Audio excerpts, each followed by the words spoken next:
नमस्ते। आज चाहिँ हामीहरू घर अगाडि बिरुवा रोप्न खोज्दैछौँ रुखको। यो बिरुवा रोप्दा चाहिँ सिटीमा हजुरहरूले डिग बिफोर भनेको नम्बरमा कल गरेर अनि त्यहाँदेखि खन्नुपर्ने छ। त्यो गर्दाखेरि चाहिँ सिटीबाट आएर तपाईँहरूको यो केबलहरूको लाइन चाहिँ यसरी राखिदिएको हुन्छ। यसलाई जोगाएर मात्रै तपाईँहरूले खन्नुपर्ने छ हो।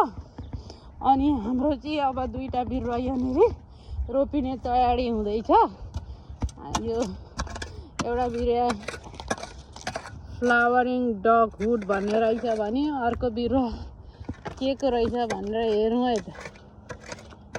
एसेन्चुरी भन्ने रहेछ। यसलाई पनि आज रोपिँदैछ। भोलाजीले यहाँ खन्दै हुनुहुन्छ, उहाँलाई धेरै धेरै धन्यवाद। यसरी बिरुवा रोप्न पुगिरहोस्। बिरुवा रोप्यो भने अक्सिजन पाइन्छ। अक्सिजन पाउने काम चाहिँ आफूबाटै सुरु गरौँ भन्ने हिसाबमा गरिँदैछ।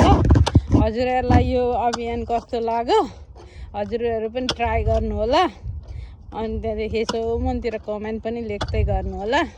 ल त bye, have a good day, God bless you, love you all.